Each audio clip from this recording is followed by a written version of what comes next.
Cette semaine, je suis allée voir une exposition époustouflante. Ça s'appelle Les Clés d'une passion. C'est à la Fondation Louis Vuitton. C'est à la fois une démonstration de force, un mélange d'émotion, d'érudition, et on en a aussi plein la vue avec de très grands noms de l'art moderne.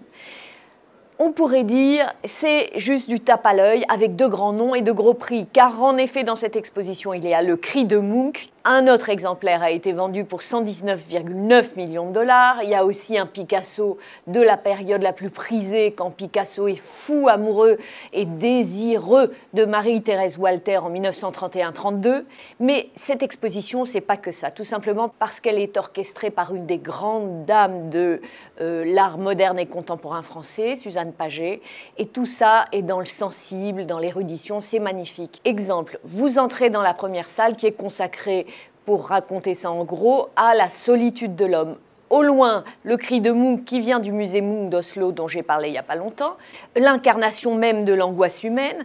De l'autre côté, une série de Bacon qui lui aussi déforme ses visages et ses corps. De l'autre côté, vous avez Giacometti avec des portraits de Giacometti d'après-guerre qui montrent la solitude de l'homme et aussi l'homme qui marche, symbole de ses expériences traumatisante d'après la guerre, et aussi Autodix, qu'on n'attendait pas, le portrait d'une danseuse berlinoise des années 20, c'est magnifique. Deuxième expérience, et certainement l'expérience la plus sensible, la plus contemplative de l'exposition, elle est consacrée justement au paysage et à la contemplation. Au fond, deux grands Monet, nymphéas, tardif lorsque Monet flirte avec l'abstraction, mais sur les côtés, des noms qu'on connaît très peu, ou en tout cas que le grand public connaît très peu. Et ça, c'est le génie de Suzanne Paget, mettre de grands noms et mettre des découvertes qui sont aussi importantes dans l'histoire de l'art. Des paysages colorés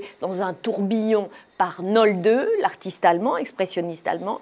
Il y a Ferdinand Hodler, cet artiste suisse qui a fait la chronique du déclin par la maladie de sa femme. Mais ici, on voit une série de paysages très intéressants. Et il y a ce Finlandais qui s'appelle Akseli Gallen-Kallela, qui peint le calme du lac de manière très contemplative. Et il y a aussi Mondrian, avant le Mondrian abstrait et géométrique qu'on connaît, qui est là encore contemplatif. La fin de cette grande danse de l'art moderne en 60 stops, une soixantaine d'œuvres, c'est Matisse la danse, et on est ravis. L'œil est complètement pris par ce tourbillon de beauté, mais aussi de recherche, d'avant-garde et de plaisir visuel et sensuel. C'est magnifique, je vous conseille absolument d'aller voir cette exposition. J'ai peur qu'il y ait un peu de queue, hélas, mais allez voir Les Clés d'une passion à la Fondation Vuitton. Merci beaucoup, à bientôt.